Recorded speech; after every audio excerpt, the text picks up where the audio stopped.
안녕하세요. 전 영화 시작해서 이만 10번째 에피소드를 시작하겠습니다. 오늘 지금 형광모자가 계속 NG를 내가지고 세 번째 오프닝을 하고 있다는 점을 말씀드리고요. 저희가 오프닝을 그렇게 열심히 하는 사람들이 아닌데 형광모자 오늘은 좀 제대로 하고 싶었어요. 웃지 알겠습니다. 않고. 알겠습니다. 왜냐면 오늘 중요한 손님이 있기 때문이죠. 저희 요즘 뭐 거의 계속 손님 있죠. 그쵸. 왜냐면 둘이서 이 2시간을 이끌어 나가기엔 역부족이라. 오늘의 손님은 소개해 주실래요? 네. 오늘의 손님은 저희가 이제 오늘 다룬 영화가 에얼리언 커버넌트잖아요. 이 영화가 굉장히 사실은 종교적인 색채가 강한 영화고 무슨 얘기를 결국에는 하시려고 거기까지 가시네. 결국엔 종교적인 색채라고 하면은 결국 삶과 죽음 그리고 부활 뭐 이런 걸 다루는 얘기인 것 같아요. 그런 면에서 저희가 이제 지난 시간에 이제 미주사랑을 장례를 치르고 묻어드렸는데 무덤에서 부활한 미주사랑을 소개하겠습니다. 네, 미주사랑님 안녕하세요. 예, 안녕하세요. 저승에서 돌아온 미주사랑입니다. 대박. 세 번째 에피소드 만에 부활했어. 그러니까 너무 그렇게 종교적이야. 그렇게 대단하게라고 말하면 뭐한데 잘 가라고 인사해놓고서 자꾸 불러내. 실질적으로 참여 안 한 거는 한 번밖에 없어. 판초가 왔을 때. 그러니까 어쨌든 오늘은 미주사랑이랑 저희가 함께 다시 하고요. 미주사랑이랑은 근데 사실은 스카이프로 지금 저희가 연결해서 녹음을 하고 있어요. 그래서 아무래도 사운드 퀄리티가 조금 떨어질 수도 있을 것 같은데 양해 부탁드립니다. 네. 네, 그래서 저는 펭귄맨이고요. 저는 사회를 맡은 형광모자입니다. 달력봉. 제가 저번 시간에 잘못 말한 게 있었어요. AS? 네. 네. 그 리패키지 앨범에 음. 그냥 패키지만 다시 하는 게 아니라 새로운 신곡이 있다고 제 친구가 지적해 주더라고요. 그렇구나. 네. 지금 미주사랑 외에도 열심히 챙겨 듣고 계시는 분이 한 분은 있다는 거. 네네네. 그리고 사실 제 주변에도 오늘 한 에피소드인 에일리언 커버넌트는 이제 2명의 사람이 해달라고 요청을 했습니다, 저에게. 그렇기 때문에 청취자가 있기는 있는 거죠. 청취자가 있긴 있습니다. 사실 저희가 어댑테이션이랑 아메리칸 그래피티를 하면서 다운로드 수가 10토막이 났어요. 10토막이 어떻게 날 수가 있죠? 정말 슬프다. 여러분. 하지만 저는 이게 옛날 영화라서가 아니라 미주사랑이 빠졌기 때문에 일어난 현상이다. 그래서 저희가 미주사랑도 다시 불러오고 혹시 몰라서 최근 영화를 하기로 결정을 한 거죠. 그러니까 네. 미주사랑님 러블리즈 근황 준비되셨나요? 네, 그래서 저번 21일에는 14일에 이어서 이제 2주 연속으로 정예인 양이랑 이미주 양이 더벙커에서 다시 출연을 해서 패밀리카 개조를 하는 그런 작업을 같이 진행을 했고요. 그리고 지난주에는 이제 일본으로 건너가서 케이콘 콘서트에 참여를 했는데 막 눈물 흘리고 난리 나더라고요. 그 일본 팬들이 굉장히 인상 깊었고, 그리고 지난주 토요일인 27일에는 불후의 명곡에 이제 또 하나의 유명한 러블리너스인 노브레인과 함께 나와서 이제 경연을 했고요.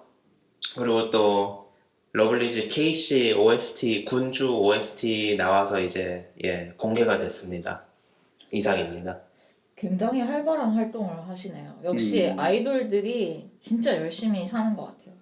네. 그 러블리너스라고 하면 노브레인이라고 하면은 그 청년폭도맹진가를 불렀던 그 노브레인인가요? 그쵸, 가수 노브레인. 진짜요? 예. 그분이 그러시구나. 그러면 러블리너스와 아제리너스는 두 개가 많이 겹치는 집단인가요?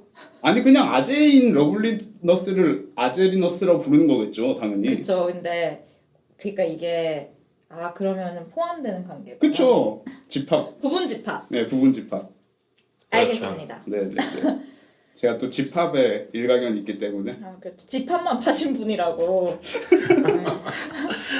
그러면 펭귄맨님의 근황도 좀 들어보고 싶은데 아까 저한테 조금 얘기해 주셨는데 저는 뭐 지난 2주 동안 이제 페드로 알모도바르와 데이빗 린치와 함께하는 삶을 살았고요. 제가 유튜브, 그러니까 저희 페이스북 페이지에 그 라이브 링크를 잠깐 공유했는데, 저는 사실 이제 칸느 영화제 기간 동안 사실 그 라이브를 줄창 틀어놓고 집에 있거든요. 근데 팬들을 모두 제쳐두시고. 아니요, 그게 아니라 약간 배경 영상으로서 틀어놓고 있는데, 이상하게 그 데이빗 린치랑 이상한 건 아니죠. 근데 이제 알모도바르를 계속 비춰주는 거는 흔한 일이고, 왜냐하면 심사위원장이니까. 그리고 이제 데이빗 린치는 트윈픽스를 가져가서 그런지 모르겠는데, 아무래도 린치의 명성 때문인지 계속 린치를 보여주더라고요. 그래서 뭐 알모도바르와 데이빗 린치 얼굴을 계속 보기도 하고, 또 요즘 알모도바르의 영화를 이제 쫓아가보고 있고, 그리고 데이빗 린치의 트윈픽스도 릴리즈가 됐기 때문에 내 편을 보고 있는데, 일단은 데이빗 린치의 트윈픽스는 뭐 저는 사실 개인적으로 굉장히 실망하면서 봐서 지금 슬프고. 마음이 슬프고, 알모도바르는 저에게 일거리를 너무 줘가지고 또 슬프고, 다시 슬픈 인생을 살고 있습니다. 저는 알모도바르만 쫓아가고 있는데요. 네네. 제가 변태가 되어가는 느낌을 받고 있어요. 너무 매일 막 묻고 때리고 막 골든 샤워하고 막 이런 거 맨날 보다 보니까. 골든 샤워가 뭐예요? 골든 샤워 노란색 샤워죠. 그냥 색깔 얘기하는 거예요? 아니죠. 그 소변 샤워. 아, 라고 보시면 될 것 같아요. 네. 이 용어가 최근에 미국 언론에 자주 등장하는데, 그 이유는 이제 트럼프가 러시아에서 골든샤워를 즐겼다라는 루머와 함께 그러니까 언론에서는 그렇다고 대놓고 뭐 이거를 소변이다 어쩐다 얘기하기 좀 그러니까 골든샤워라고 부르고 있죠. 그렇구나. 아무튼 더러운 얘기가 좀 있었고요. 그리고 저희가 또 칸 영화제 같은 경우에 심사위원단에 반가운 얼굴이 있죠. 먼저 그렇죠. 저희가 지지해 마지 않는 토니 엘드만의 마레나데가 심사위원으로 들어가서 박찬욱 씨와 구석에서 함께 많은 대화를 나누고 있는 걸 제가 칸느 라이브로 목격하고 있고요. 그리고 제가 좋아하는, 사실 지금은 좀 활발하게 활동을 안 하시는데, 프랑스 여 감독 중에 아네스 자오이라는 감독이 있어요. 근데 제가 되게 한때 좋아했었던 감독으로서 반가운 얼굴이었고, 또 뭐 파울로 소렌티노 감독도 있었고, 여배우들 제시카 차스테인, 판빙빙 이런 배우들이 있었죠. 그래서 알모도바르가 행복해 보였어요. 네네네. 알모도바르 뭐 표정 너무 좋고요. 등산복 입고 막 V하고 이러면 너무 귀여워서 아예 깨물어주고 싶었고요. 포토콜 때인가? 언젠지 제가 정확하게 기억이 안 나는데, 아예 이제 주변에 아름다운 배우 여러 감독들이랑 함께 앉아 있어가지고 매우 기분이 좋다고 아예 그냥 대놓고 얘기를 했죠. 얼굴이 싱글벙글. 그리고 저희가 녹음하기 직전에 이제 그 시상식도 있었는데, 사실 저희가 이거는 영화를 많이가 아니라 아예 공개가 안 된 영화들이기 때문에 뭐 이게 잘 됐다 안 됐다 이렇게 판단하기는 좀 어려운 것 같기는 해요. 근데 뭐 기대되는 영화들이라는 점에서 한번 시상식 결과도 체크해 보시고 올 한 해 동안 어떤 영화들이 주목을 받을지 생각해 보시는 것도 재밌을 것 같습니다. 약간 큼직큼직한 상만 얘기해 볼까요? 황금종려상. 이게 스웨덴 감독인 루벤 웨스틀룬트라는 감독이 더 스퀘어라는 작품으로 황금종려상을 받았는데, 이게 약간 그 푸르주아 계급과 약간 워킹 클래스의 그런 데뷔를 통해서 얘기를 하는 작품이라고 하더라고요. 네, 저는 사실 잘 모르는 감독인데다가 그래서 저는 예고편만 사실 봤는데 굉장히 마치 칸느 시상식장 같은 그런 테이블이 모여있는 뭐 멜랑콜리아의 결혼식장 같은 그런 원형 테이블이 많고 쫙쫙 빼입은 거의 노블리스처럼 보이는 그죠. 그 미술관의 큐레이터가 주인공이죠. 그런 분들이 있는 가운데서 어떤 한 남자가 약간 사람들한테 시비 터는 것 같은 이미지가 예고편으로 들어가 있는 그런 영화인데, 뭐 저도 보진 않고 읽어보지도 않아가지고 저는 뭐 사실 예고편밖에 안 봐서 잘 모르겠고요. 그리고 그랑프리 심사위원 대상을 받은 영화가 사실 이게 평론가들 사이에선 제일 좋은 평을 받았던 것 같아요. 음. BPM이라는 작품인데 프랑스 제목은 120 BPM. 음. 근데 이게 로벤 캄피오라는 프랑스 감독이 칸느에 처음 초청받은 작품인데 되게 호평을 받았다라고 하더라고요. 이 영화를 보고 알모도바르가 울었다라는 기사를 제가 조금 전에 봤어요. 그래서 조금 기대를 하고 있는 작품입니다. 그리고 감독상은 소피아 코폴라의 The Beguiled라는 영화가 받았는데 이거는 원작도 있고 리메이크작이기도 하죠. 그렇죠. 예. 그리고 뭐 스타들이 아주 커스틴 던스트, 니콜 키드만, 엘르 베닝? 엘르 페닝 맞는 것 같아요. 콜린 페럴. 그쵸. 그래서 너무 쟁쟁해서 뭐 보러 가긴 할 것 같아요. 네네네. 그리고 저는 예고편을 봤는데 예고편에서의 이미지는 확실히 약간 행잉록의 소품? 응? 행잉록의 소품? 그게 뭐예요? 그 호주 영화. 저 모르는 영화라 가지고. 그 약간 여학교 나오고 약간 호모섹슈얼한 느낌도 있고 막 그런 영화들의 대표작 중에 하나죠. 그 내용 자체가 이제 여자들만 사는 집에 그 부상당한 군인 데려와가지고 약간 성적으로란 착취라고 해야 되나? 뭐 보진 않아서 모르겠는데 약간 그런 인상을 풍기는. 그렇습니다. 그래서 그 반대의 느낌도 또 동시에 들어가 있고. 그리고 약간 특이한 점을 얘기를 하자면 이번에 70주년이었잖아요 칸느가. 그래서 그 기념상을 줬는데 니콜 키드만에게 돌아갔죠. 니콜 키드만이 이번에 내 작품으로 초대를 받았잖아요. 굉장히 갑자기 왕성한 느낌? 작년의 이자벨 윗베르 같은 느낌? 그런 느낌이 들었고 각본상을 두 작품에 줬는데 그것도 되게 이례적인 사례라고 합니다. 각본상은 뭐가 받았어요? 요르고스 란티모스의 The Killing of a Sacred Deer라는 작품과 린 램지의 You Were Never Really Here라는 작품인데 이 두 번째 작품은 호아킨 피닉스에게 나무주연상을 안겨주기도 했습니다. 그렇군. 뭐 그 정도? 네. 근데 뭐 나무주연상을 얘기했으니까 여우주연상까지만 이제 우리가 얘기하죠. 약간 우리 언론, 한국 언론이 김민희의 수상을 좀 기대를 했었는데 뭐 기대했나요? 뭐 그냥 솔직히 왜냐면 가십으로서 기대한 거죠. 그쵸, 그런 것도 있고 뭐 이제 베를린에서 상을 받았으니까 깐느의 여왕이 되지 않을까 이런 철없는 기대. 그건 철없는 기대가 아니라 완전히 잘못된 기대죠. 왜냐면은 다른 작품이기도 해. 아니 다른 작품인 게 문제가 아니라 당연히 베를린에서 줬으니까 못 봤죠. 실제로는 엄청나게 뛰어나지 않은 이상. 그러네요. 전략적으로 봤을 때는. 다이앤 크루거가 독일어로 독일 작품에서 상을 받았다고 합니다. 네, 그 정도가 재밌는 소식이었고요. 이제 드디어 에일리언으로 들어가 볼까요? 네. 그런 거 보니까 갑자기 또 생각나는데 원래 미주사랑이 추천하려고 했었던 겟아웃이 한국에 개봉을 해가지고 흥행을 나름 했어요. 그죠? 네, 흥행 심지어 아직도 하고 있죠. 흥행을. 그래서 깜짝 놀랐어요. 예상외로. 근데 이게 제가 얼핏 알기로는 인터넷에 통하면은 이게 원래 개봉이 안 될 것 같은데 관객들이 끌고 와가지고 개봉시킨 영화다.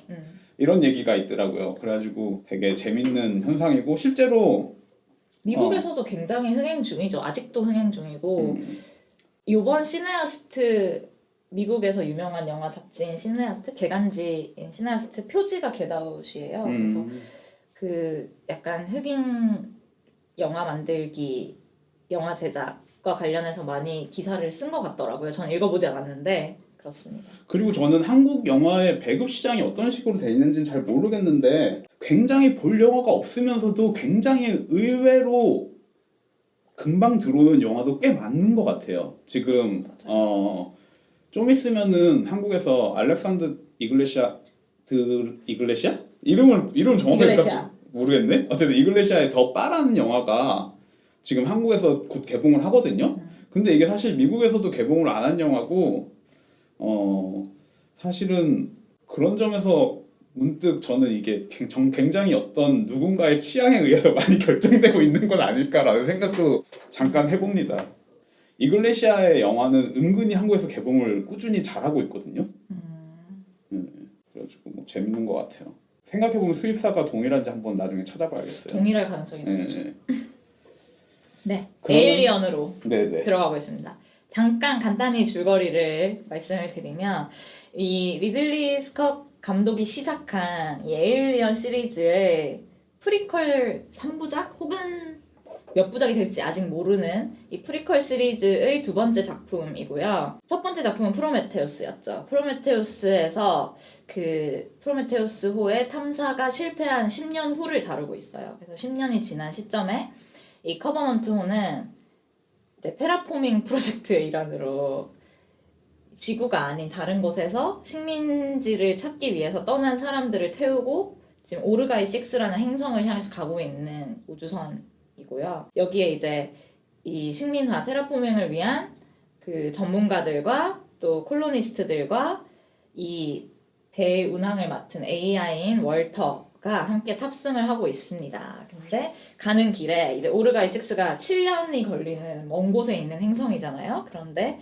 이제 가다가 너무 일찍 갑작스럽게 우주 폭풍 같은 걸 만나가지고 이제 대원들이 일어나게 되고 원래의 캡틴이었던 제임스 프랑코가 죽게 되죠. 제임스 프랑코가 굉장히 나름 유명한 배우인데 이렇게 일찍 죽을 줄 몰랐는데 어쨌든 죽고 나서 새로운 캡틴이 뭔가 이제 주도권을 잡기 위해서 약간 무리한 결정을 하게 되는데 그게 뭐냐면 자기들이 어떤 신호를 감지를 해요. 근데 그게 마치 인간의 신호인 것처럼 여겨져서 이 신호의 근원지인 아주 가까이 있는 행성을 한번 체크를 해보고 가자. 만약에 거기에 사실은 그게 저는 무리한 결정이라고 사실 생각되지 않는 게 첫 번째로는 인간의 신호인 거는 거의 명확하죠. 왜냐하면 그 노래였으니까. 노래니까. 네, Take Me Home?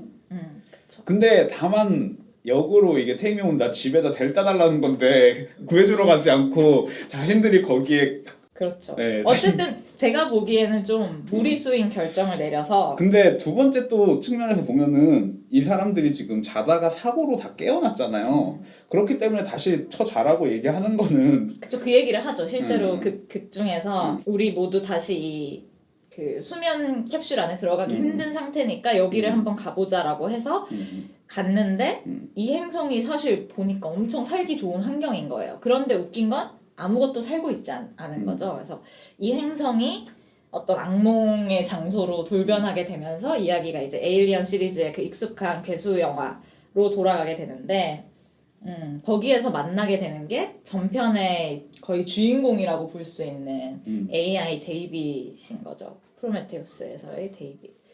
그리고 사실 이번 화에서도 저는 뭐 주인공은 데이빗이죠. 네네. 일단은 처음 영화 시작부터 데이빗으로 사실 시작을 하는 영화고. 네네. 그래서 저는 그 오프닝 씬에 대해서 좀 얘기를 해보고 싶은데 뭐 그 전에 뭐 리들리 스콧에 대해서 간단하게 얘기를 해주시겠어요? 리들리 스캇은 뭐 근데 너무나 명확하게 소개가 필요 없을 정도로 명감독이라고 얘기할 수 있죠. 뭐 에일리언 시리즈 창시자이기도 하고 그 다음에 뭐 블레이드 러너라던가 아니면은 그 글래디에이터 같은 상업적으로 굉장히 성공한 영화도 있고 또 거슬러 올라가면은 뭐 델마와 루이스. 그렇죠. 정말 다양한 장르와 다양한 스타일을 마스터한 한국에도 너무 유명한 감독이고. 네네. 뭐 또 다른 점으로는 뭐 토니 스캇의 형이기도 하고요. 그렇죠. 뭐 토니 스캇이라고 하면은 뭐 저한테 가장 기억에 남는 거는 도미노라는 영화인데 사실 이 영화는 그렇게 유명한 영화는 아니고 그 외에 토니 스캇의 영화는 뭐 있죠? 탑건? 탑건 토니 스캇 맞나? 갑자기 확신이 없네. 토니 스캇 뭐 찍었어? 기다려봐요. 에너미 앳 더 스테이트, 우리 진짜 에너미 오브 스테이트나 맨 온 파이어 같은 영화도 찍긴 했는데 그것보다는 탑건이 약간 더 대표작이라고 그렇죠. 탑건 맞네요. 다행히 맞고. 그래서 리들리 스캇 같은 경우에는 뭐 제일 최근에도 사실 마션이 굉장히 흥행을 했었죠. 그렇죠. 그 다음에 뭐 당연히 프로메테우스 얘기 안 할 수 없고. 근데 뭐 이 양반에 대해서 무슨 얘기를 할 수 있을까요? 그 정도면 된 것 같습니다. 네, 알겠습니다. 바로 영화 얘기로 들어가 볼게요. 네네. 저는 사실 오프닝 씬으로 얘기를 시작하고 싶어요. 뭐 저도 사실 할 얘기는 거의 다 오프닝 씬에 대한 얘기밖에 없는 것 같아요. 사실은 오프닝 씬 자체가 너무 좋지 않나요? 좋다기보다는 저는 사실 너무 그게 다다. 그게 다다. 저는 이제 프로메테우스의 오프닝 씬도 사실 굉장히 기억에 남는 씬이잖아요. 그래서 그 오프닝 씬에서 결국에는 던지는 질문이 크게 두 가지, 거기 일단 등장하는 인물이 두 개이기 때문에 크게 두 가지 질문이 있는 것 같아요. 첫 번째는 이 회장 이름이 뭐죠? 웨일랜드 회장이죠. 가이 피어스가 연기한. 가이 피어스가 연기한 웨일랜드 회장이 묻는 인간의 창조주는 누군가, 나를 만든 사람은 누군가라는 질문이 있고, 사실 그 질문에 대한 짝이 프로메테우스의 오프닝 씬이죠. 그래서 그 그렇죠. 오프닝 씬이 두 개가 서로 고리처럼 시간수는 반대지만 엮여 있고, 그렇지만 여기서 더 흥미로운 건 사실은 이제 데이빗의 탄생이라고 얘기할 수 있을 것 같은데, 뭐 얘기해 보실래요?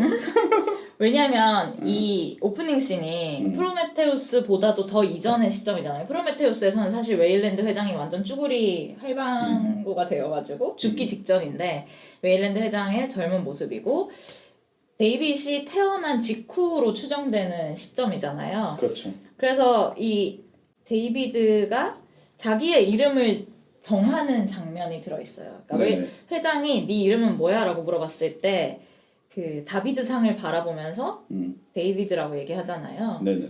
근데 그게 재밌는 게 인간의 창조물 중에 하나인, 그것도 가장 위대한 창조물 중에 하나인 어떤 예술 작품을 보고 자기 이름을 지은 게 되게 상징적인 게, 자기가 창조물이기도 하지만 그 어떤 인간들보다도 그 조각상은 영원히 남는 거잖아요. 마치 자기도 인간의 유한함을 뛰어넘어서 영원히 살아가는 존재로서의 자신을 이미 태어났을 때부터 인지하고 있었다는 거죠. 그런 면에서 자신의 아빠라고도 부르죠. 네네네. 파더라고도 부르고 네네. 자기를 써니라고 부르잖아요, 회장이. 네네. 그러면 자기 아버지에 대해서 그 의구심을 품는다는 점에서 되게 재밌는 장면이죠. 저는 그러니까 오프닝 씬에서 사실 가장 눈에 띄는 게 이제 말씀하셨던 다비드상이랑 그 다음에 이제 그 피아노 곡이죠. 발할라, 신들의 발할라 입성. 네네네. 그 마그너의 노래인데 저는 이제 형광모자가 얘기했던 거랑 비슷한데, 첫 번째로 제가 느낀 거는 그 다비드상이라는 게 인간이 만든 것 치고 굉장히 크다는 거예요. 그 시대의 스태츄들과도 비교해도 그렇죠. 굉장히 큰 거고, 그래서 이게 기본적으로 밑에서 위로 올려다보게 설계가 돼 있고. 맞아요. 그래서 얼굴이 사실 큽니다. 머리가 큽니다. 네네네. 밑에서 보도록 디자인되어 있기 때문에. 그런 의미에서 이게 인간, 말씀하셨던 것처럼 인간이 만들었지만 인간을 뛰어넘는 거이기도 하고, 실제로 규모도 더 크고, 그러니까 인간이 결국 감당할 수 없을 정도의 힘을 가지고 있는 상이라는 거죠. 올려다 봐야 하는 존재. 네. 그리고 방금 말씀하신 그 바그너의 피아노 곡도 이게 길이 자체가 굉장히 길어요, 사실은. 한 20분? 그 정도 아닌가요? 아니 그 앨범 전체 리벨룸의 반지를 말씀하시는 거죠? 네네, 그 전체를 하면 그거는 그래가지고 오랜 세월에 걸쳐 지은. 그래서 이게 사실은 인간의 체력 때문에 사실은 완주할 수 없는 곡이거든요. 그러니까 노래를 고르고도 자기가 스스로 선택해서 고른 거잖아요. 그렇죠. 네네. 그래서 그 노래를 뭐 연주하고 싶은 거 아무거나 너 하고 싶은 거라고 했을 때 네가 이걸 끝까지 들을 수나 있어? 라는 의도가 저는 있다고 생각했거든요. 데이비드가 그 곡을 골랐다는 것에는요. 그러니까 이게 결국에는 뭐 주변의 다른 창조물들도 그런 느낌이 있지만, 특히나 그 다비드상과 그 피아노 곡 같은 경우에는 인간이 만들었지만 결국엔 인간이 컨트롤할 수 없는 뭔가, 제가 봤을 땐 거의 명확하게 보여주고 있고, 그 동시에 뭐 그 반지 같은 경우는 사실 그게 약간 반지 제왕이랑 비슷한 얘기이기 때문에 이 데이빗의 욕망 같은 것도 있고, 사실 그리고 그 다비드상 같은 경우에도 사실 성기가 노골적으로 묘사된 스태츄란 점에서도 저는 이 피조물인 동시에 창조물로서의 창조 능력이 있는 그런 욕망 같은 게 좀 보이는 것 같아서 굉장히 재밌더라고요. 저는 그리고 그런 또 데이빗의 그런 욕망을 살짝 감지하잖아요, 회장이. 되게 위험함을 느끼고 자기 바로 옆에 있는 물잔을 굳이 데이빗한테 갖다 달라고 이렇게 명령을 내리는 장면이 있는데, 그 장면에서 데이빗이 굉장히 약간 불쾌한 듯한 표정을 짓잖아요. 근데 그게 프로메테우스에서 그 검정 액체를 마시게 되는 그 찰리 박사를 바라볼 때의 데이빗의 그 경멸감이 섞인 표정과 굉장히 유사하다고 느껴져서 재밌는 커넥션이라고 생각을 했었어요. 네. 그래서 뭐 저는 그냥 이 오프닝 씬이 전체적으로는 이 에일리언 시리즈와 프로메테우스를 잇는 징검다리로서의 커버넌트의 역할도 있지만 프리퀄 시리즈에서 가장 중심이 되는 서사가 무엇인지를 보여줬다고 생각하고 그런 점에서는 약간 이 프리퀄 시리즈는 다른 얘기를 하고 있는 것 같아요. 에일리언 시리즈랑. 그래서 여기서 에일리언이 데이비드일 수도 있겠다라는 생각을 했던 것 같아요. 이건 약간 좀 나간 해석이지만 네, 근데 뭐 확실히 그런 생각을 할 수 있을 것 같네요. 저도 그렇게 생각해 본 적은 없는데 또한 이게 결국에는 데이빗이 자기를 만들었던 창조주를 다 때려 부신다는 의미에서 사실은 그 다비드상이 결국엔 또 다윗과 골리앗의 다윗이잖아요. 인간뿐만 아니라 그 엔지니어도 다 때려 부신다는 점에서 창조주의 창조주. 네, 그냥 뭐 유아 독존하기 위한 네네 그런 유아 독존하는 존재라는 점에서 사실은 여기서 그래서 사실 데이빗이 가지고 있는 모순적인 정체성이 저는 굉장히 재밌는데 데이빗이 그러니까 신에 가까운 동시에 또 인간에 가까운 맞아요. 네, 캐릭터거든요. 그러니까 노골적으로 데이빗이 말하죠. 나는 죽지 않는다 라고 얘기한다는 점에서 사실은 신에 가깝고 이 죽지 않는다는 점에서는 엔지니어들이 어쨌는지는 잘 모르겠는데 엔지니어들도 제 생각에는 그냥 인간이랑 큰 차이 없이 약간 죽는 유기적인 존재가 아니었을까라는 생각이 드는데 결국에는 데이빗은 로봇이라고 부르면 이상한가? 뭐라 불러야 되지? 사이보그? 안드로이드 같은 안드로이드? 제가 뭐 이런 용어에 대한 개념이 없어서 잘 모르겠는데 어쨌든 로봇이라는 점에서 죽지 않는다는 점에서 완전한 신체를 가지고 있고 그런 면에서도 신에 가깝고 또 동시에 그 약간 뒤에 나온 얘기지만 월터와의 얘기를 보면 월터는 이제 데이빗이 인간에 가까워서 인간에게 불쾌감을 준다고 언급하는 점이 있는데 그런 면에서 또 역으로 인간에 가깝기도 하고 맞아요. 그러니까 데이빗에게 어쨌든 뭔가를 창조하고 싶은 욕구가 있고 실제로 그 나중에 보여지는 씬들 보면 이제 데이빗이 그림을 많이 그리잖아요. 그리고 막 작곡도 하고 그런 면에서 굉장히 인간의 욕망과 유사한 것을 욕망하면서 인간답다는 느낌이 좀 들어요. 그리고 월터에게 동질감을 느끼고 싶어하고 월터를 브라더라고 형제라고 부르고 그런 점에서는 되게 인간다움이 의외로 있고 반대로 월터의 경우에는 좀 정해진 프로그래밍 안에서만 행동하고 싶어하는 어떻게 보면 더 기계적인 느낌이 있는 점에서 좀 흥미로운 대비가 있는 것 같아요. 그렇죠. 그런 면에서 저는 이제 프로메테우스에서 사실 그 웨일랜드 회장이 원했던 거는 영생이라고 생각을 했을 때 결국에는 그 영생을 가진 존재는 이미 데이빗이고 결국에는 그 웨일랜드 회장의 욕망이 만들어낸 사실은 그런 의미에서 웨일랜드 회장은 아버지지만 동시에 데이빗이기도 하다라는 생각이 저는 들거든요. 이런 인간이 영생을 가지면 결국 데이빗 같은 인간이 된다. 끔찍한 인간이 되는 것이죠. 네네네. 뭐 그런 생각이 들더라고요. 네네. 또 전 사실 오프닝 씬밖에 별로 할 얘기가 없는데 좀 길게 얘기하죠. 네, 뭐. 오프닝 씬에 대해서 얘기하면 저는 이게 아버지라고 부른다는 점에서 또 정신분석학자의 흥미를 자극하는 단어가 나와요. 그쵸. 아버지. 그쵸. 왜냐면은 그런 얘기 좋아하지 말라고. 죄송합니다. 그러니까 데이빗 같은 경우에는 사실 이제 엄마 없이 태어난 존재잖아요. 그렇기 때문에 데이빗은 엄마를 포기할 기회를 잃은 존재라는 저는 생각이 들거든요. 그렇기 때문에 사실은 에얼리언 시리즈 자체가 약간 그렇지만 결국에는 아버지와의 경쟁 관계에서 어머니를 두고 경쟁을 해야 되는데 어머니가 없기 때문에 그리고 아버지와의 경쟁에서는 이미 태어나자마자 승리하거든요. 굳이 정신분석이라고 얘기하면 그렇지만 어쨌든 간에 아버지에게서 아버지의 규율을 따르고 아버지 법에 귀속되어야 하는 인간으로 자라나야 하는데 문제는 데이빗 같은 경우는 처음부터 온전한 신체 능력, 전지전능에 가까운 전지전능이라고까지는 말하기 어렵지만 죽지 않는 인간보다 훨씬 더 완벽한 신체를 가지고 태어난 인간으로서 사실은 아버지에게 진 역사가 없는 물론 겉으로는 숙이고 차를 따라주긴 하지만 그거를 뭐 약간 전략적인 선택 혹은 이라고 봐야 되지 얘가 결국에 아버지에게 진 적이 없는 존재라는 점에서 사회적인 규범 안에서 전혀 포섭될 리가 없는 존재인 거예요. 정신적으로는.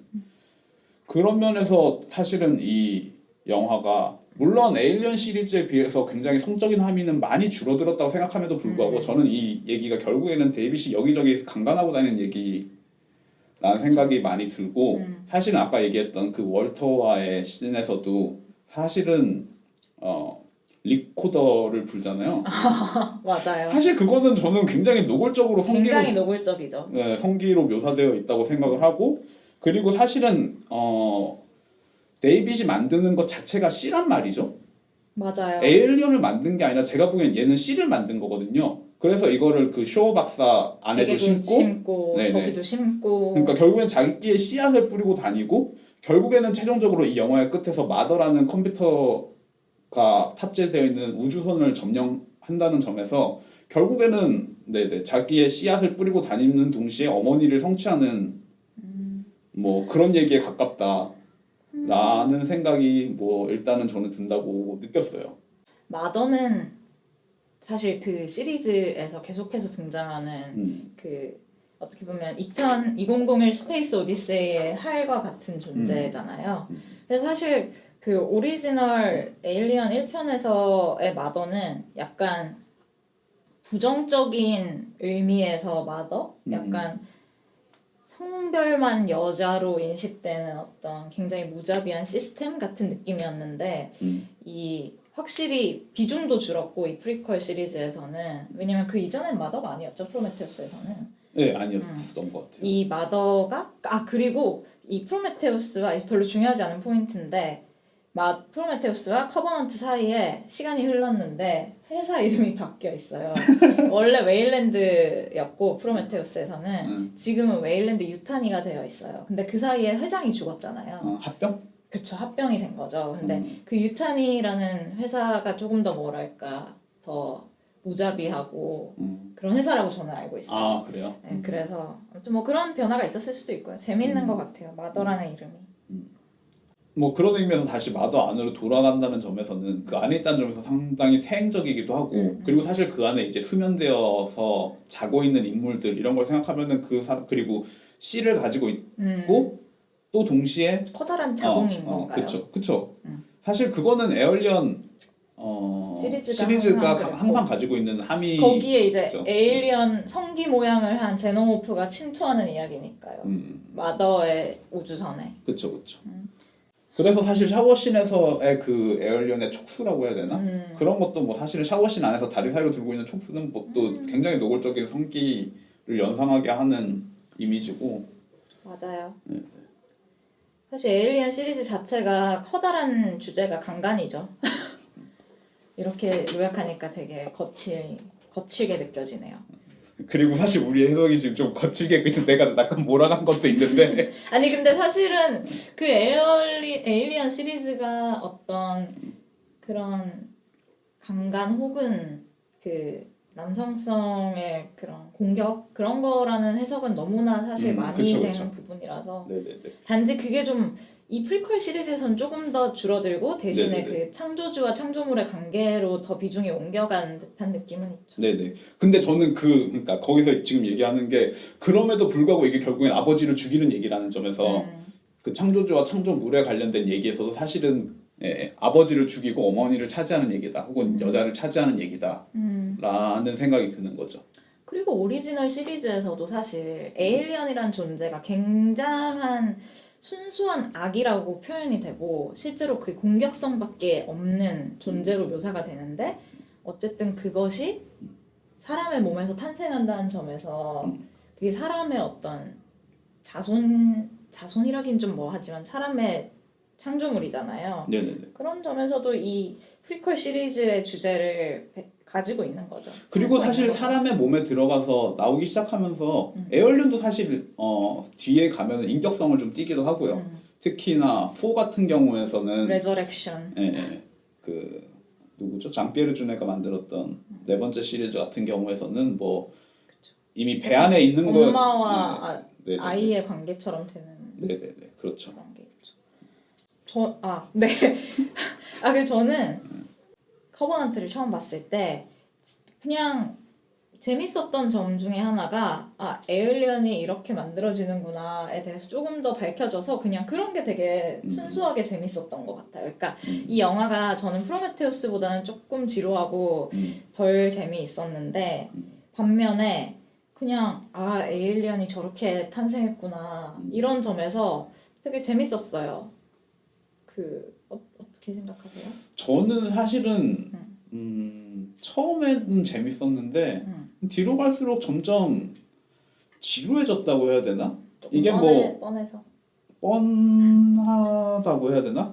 그러니까 저는 이제 모르겠어요. 이게 제가 인터넷 커뮤니티 같은 걸 슬쩍 봤더니 거기서도 언급이 돼 있던데 그런 거 있잖아요.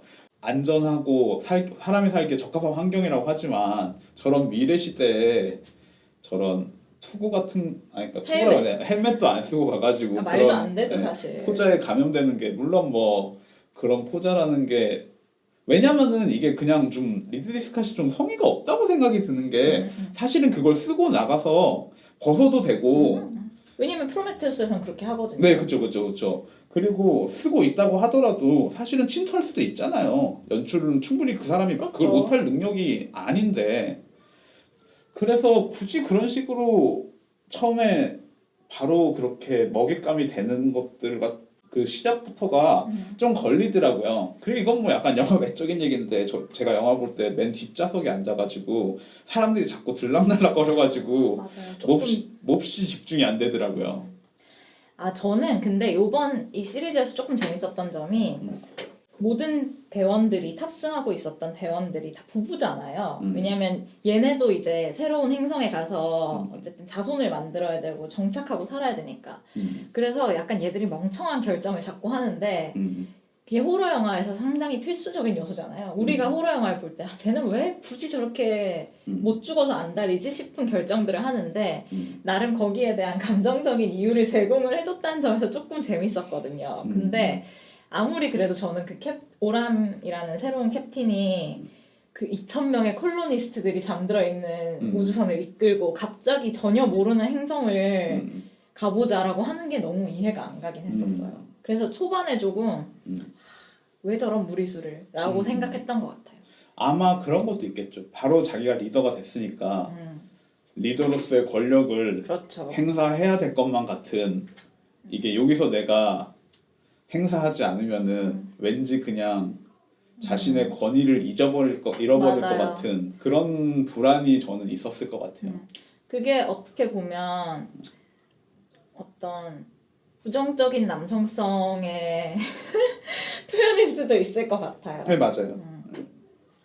근데 반대로 사실 에일리언 시리즈의 재밌는 점은 사실은 어쨌든 그 여주인공이 항상 있고 그 여전사 빼고는 다 죽고 그런 게 사실 그 시리즈의 특징이잖아요. 네네. 그런데 이번에 새로 등장한 이 캐서린 워터스톤 이분은 사실 좀 역할 자체가 존재감이 없는 느낌이 들었고 끝에 결국 또 혼자 살아남는 것도 아니게 됐고 아무튼 그래서 저는 조금 실망스러웠던 것 같아요. 새로운 얼굴을 본다는 점에서는 좋았는데 좀 기억에 잘 안 남는 것 같아요. 그러니까 그러면서 확실히 이 영화의 주인공 자체가 데이비스로 많이 바뀌었다는 생각이 들어요. 그리고 사실은 그거는 에일리언 시리즈랑 프로메테우스의 반대 얘기이기도 한 것 같아요. 그러니까 에일리언 시리즈는 그 여성에게 초점이 맞춰져 가지고 결국에는 자궁으로 침투하는 얘기라면은 프로메테우스는 이제 그 짝으로서 씨를 뿌리는 얘기라는 생각이 확실히 들고 그래서 저는 프로메테우스 시리즈에서도 사실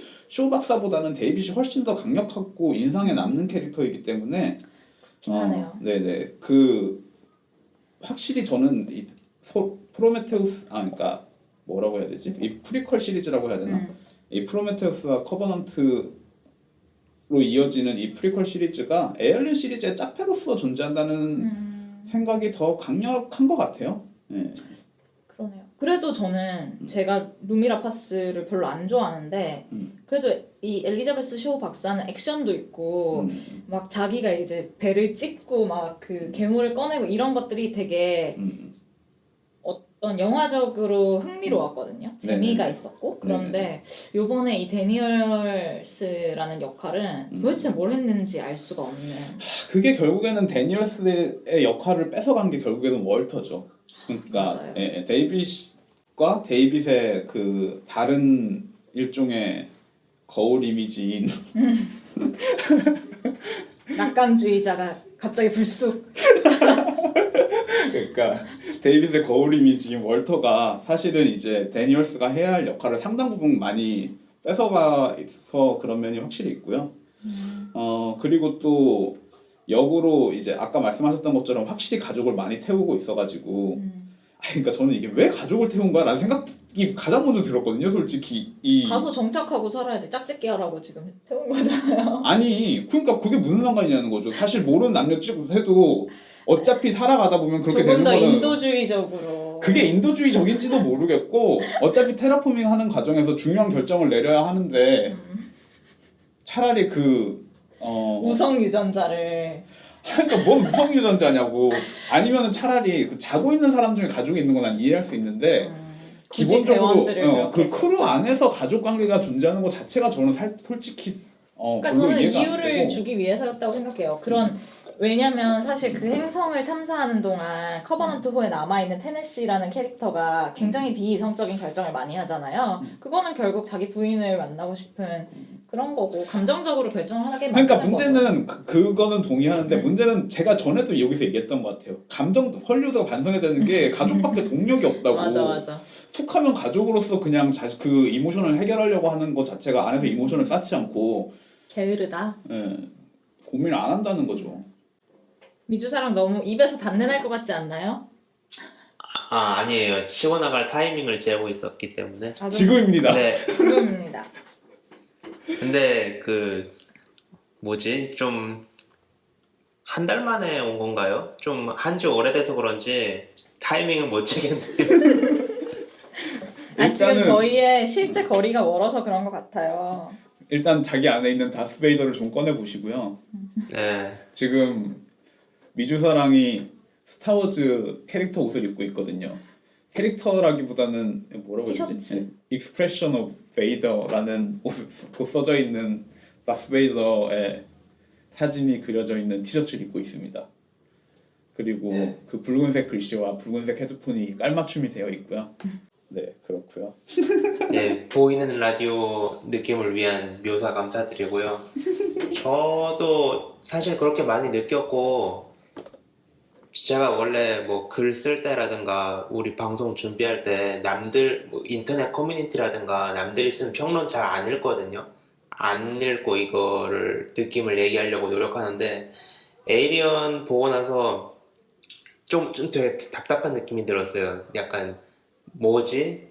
영화 자체를 보면서 순간순간 느낌은 좋았는데 뭘 말하려는 거지? 약간 이렇게 답답한 느낌도 있고 또 이제 영화를 본 시점하고 우리 지금 방송하는 시점하고 좀 시간이 있었기 때문에 여유가 어떻게 좀 야곱야곱 보게 되더라고요. 남들이 뭐라고 하나 해서 방금 말씀하신 그런 개연성 문제들이 많이 이제 비판을 받긴 하는데 저는 한편으로는 이게 확실히 오리지널 시리즈는 스릴러로서 어떤 그게 있고 요번 프로메테우스 프리퀄 시리즈는 약간 리들리 스캇의 뭐랄까 그러니까 방향성이 다른 거죠. 오리지널 시리즈는 스릴러로서 어떤 재미라든가 그런 긴장감을 부여하는 게 주 목적이었다면 여기서는 감독의 메시지를 전달하려는 어떤 선언문 같은 느낌?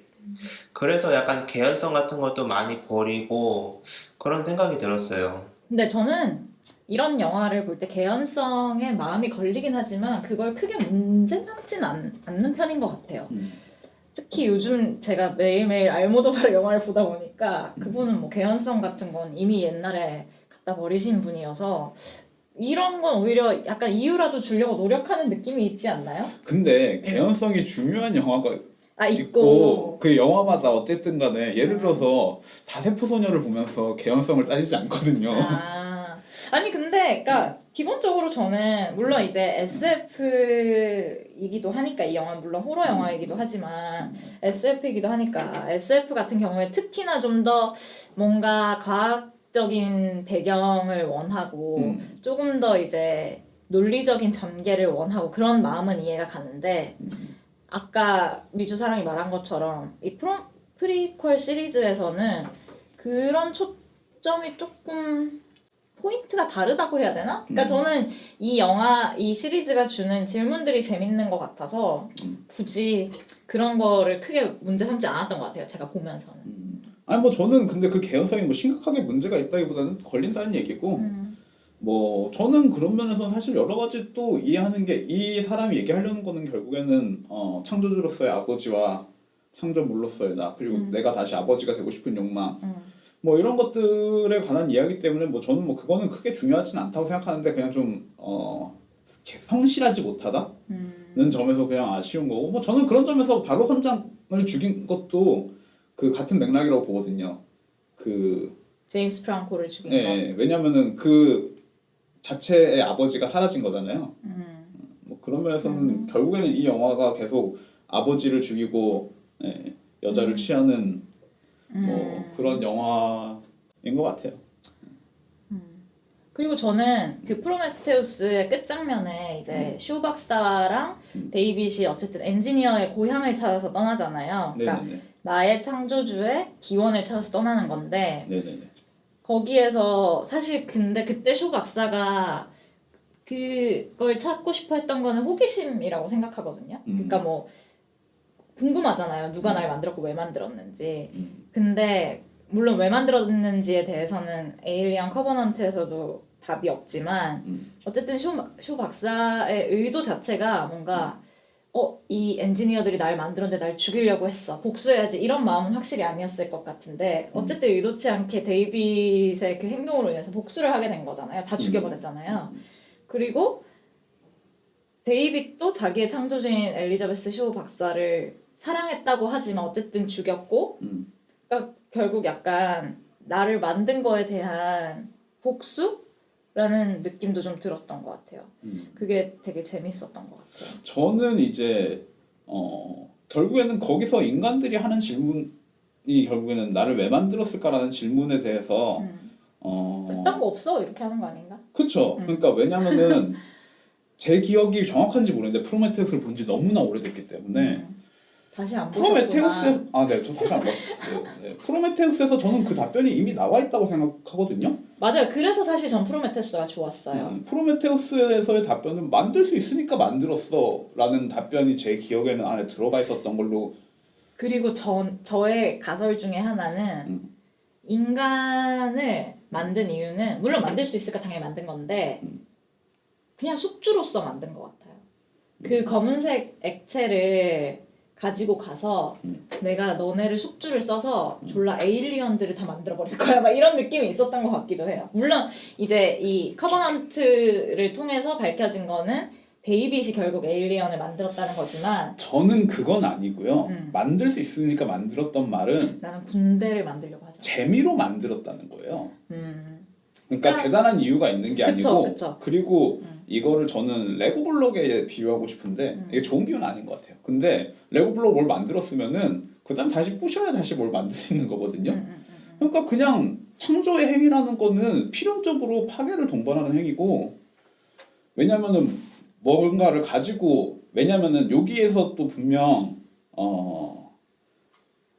무에서 유를 창조하는 건 아니잖아요. 그리고 프로메테우스의 첫 장면을 보면은 그 제목이 프로메테우스인 것도 그렇고 그리고 그 엔지니어가 사실은 자신의 죽음으로써 이곳을 그 별의 생물체를 만들어낸다는 점에서도 뭐 저는 그게 일종의 그들이 가지고 있는 창조 욕망 그리고 이 창조의 욕망이라는 것 자체가 파괴를 필연적으로 수반하는 행위고 그런 점에서 반복되는 사이클은 결국에는 생명의 사이클이랑도 사실 크게 다를 바가 없다는 생각이 좀 들고 인간이 어리석기 때문에 자기가 이 세상에 나온 이유가 있을 거라고 생각하는 거죠. 네네네 그렇죠.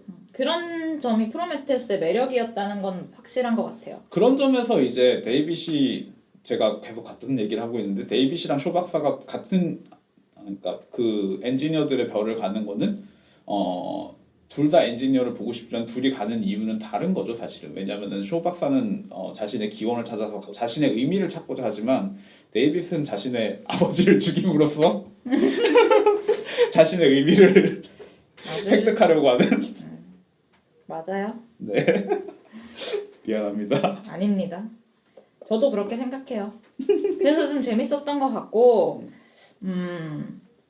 그리고 사실 뭐, 저 아까 에일리언이 어떻게 만들어졌는지 드디어 밝혀져서 재밌었다고 했는데, 사실 완전히 밝혀진 건 아니고, 어쨌든 세 번째 지금 제작 중인 세 번째 프리퀄 에일리언 어웨이크닝을 지금 제작 중이잖아요. 제목만 봐도 그게 그쵸. 에일리언의 탄생에 관한 얘기일 그렇죠. 거 아니에요. 그래서 사실 지금 커버넌트에 등장한 괴물은 제노모프가 아니에요. 저희가 그 오리지널 시리즈에서 보는 제노모프가 아니라 이 극중에 이름이 등장하진 않지만 그 모든 감독이나 스텝이나 배우들이 네오모프라고 부르는 존재고 좀 더 인간같이 생겼잖아요. 생닭같이 생기기도 했고 근데 그게 좀 그러니까 그 중간 과정을 보여준다는 점에서도 재밌긴 한데 뭔가 이 에일리언 시리즈와 확실히 거리를 두려고 했다는 느낌도 좀 들어요. 뭔가 네오모프 뭔가 그거 같잖아요. 주라기 공원 생각나지 않았어요? 저는 랩터들 벨로시 랩터가 생각나더라고요. 너무 빠르게 움직이고 막 너무 빠르게 크고 막 아니 뭐 생각은 나지 않았는데 아, 그래요? 근데 어떤 느낌인지는 근데 알 것 주라기 같고요. 공원도 사실은 인간이 신의 역할을 하려다가 재앙을 맞는 얘기잖아요. 그렇죠. 그런 점에서 되게 유사하다는 생각이 들었어요. 네, 그리고 벨로시랩터에서 가장 공포를 느낀 이유가 그 벨로시랩터도 결국에는 지능을 가지고 있기 때문에 거기서 공포를 느끼는 거고 그렇기 때문에 그런 추격신이 가능한 거고 그런 의미에서도 사실은 이 벨로시랩터의 눈이 사실 주라기 공원에서도 굉장히 강조가 돼 있고 뭐 네오모프는 눈이 없어. 네, 그건 없지만 어쨌든 간에 근데 마치 사람처럼 데이빗과 네네. 커뮤니케이션 한다는 장면이 되게 네네. 의미심장했어요. 왜냐면 오리지널에서 그 처음에 제노모프는 전혀 그런 존재가 아니니까 그런 점에서 되게 그 사이에 이런 네오모프라는 존재가 있었다라는 점이 되게 재밌는 포인트였던 것 같아요. 네. 그렇지만 여전히 에얼리언의 기원에 대해서는 잘 모르겠는 게 분명히 근데 그 엔지니어들이 이미 만들어 놓은 게 있었고 그렇죠. 네, 그 검은 물체 자체가 네네네. 그 씨앗이나 다름없는 거죠. 네네. 그걸 통해서 이제 아마 데이빗이 그걸 통해서 이제 다시 뭔가 개양을 해서 맞아요. 자기가 창조를 한 거겠죠. 그 알 같은 네네네네. 그런 거. 그런 의미에서 또 데이빗이 낳는 알을 보면 거기 이제 두 개를 낳잖아요. 그러니까 그 마더 안에 들어가가지고 그 종 보관함 같은 것에 약간 정말 실험실의 네, 그 수정관 같은. 네네네. 마치 그 주라기 공원에서 모기가 후박에 들어가 있는 것처럼. 맞아요. 주라기 공원이라니까 완전.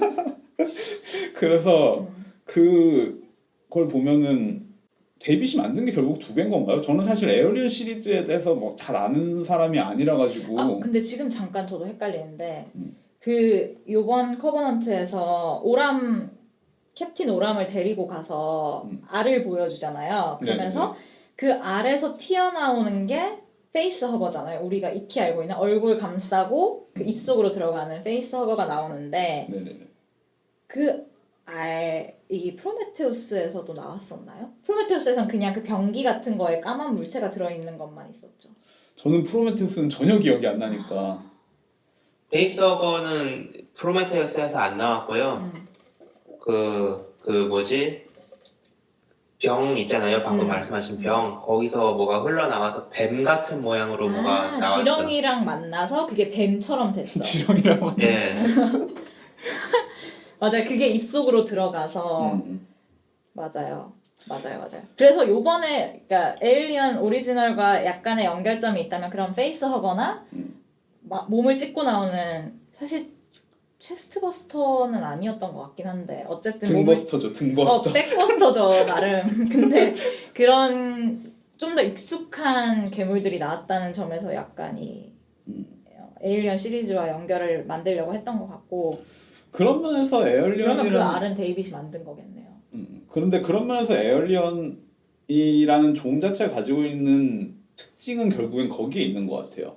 그러니까 무슨 얘기냐면은 다른 생물들은 번식을 하기 위해서 계속해서 자신이 죽고 다음 세대로 계속해서 넘어간다면은 에얼리언 같은 경우에는 자신의 숙주를 찾아서 약간 기생충 같긴 한데 문제는 그렇죠. 숙주와 기생충이죠. 근데 숙주 안에 들어가서 이제 그 안에서 사는 게 아니라 새로운 존재가 다시 되어서 태어나고 숙주의 그 성질을 약간 네네네. 가진 반영한 생물체가 되는 거죠. 네네 그런 의미에서 이제 계속해서 진화해 간다고 할까요? 죽지 않고 그런 점이 사실 에얼리언의 가진 완벽성이 아닌가. 데이빗이 무슨 에얼리언이 완벽한 생물이라고 생각하잖아요. 그런 점에서 자기처럼 영생을 가지고 있고 동시에 계속해서 진화해 나가는 죽지 않고 진화해 나가는 결국에는 인간의 그 관념이 반영이 돼 있는 거죠 데이빗에게 영생이라는 점과 진화라는 점. 맞아요. 네네. 그게 애초에 왜 중요한가에 대해서 되게 인간적인 관점이 데이빗한테 있는 거죠. 네네네. 너무나 인간적인. 니체인가요? 인간적인 너무나 인간적인. 네 그렇습니다. 잠깐 쉬어갈까요? 네, 뭐 네. 잠깐 쉬어가도록 하겠습니다.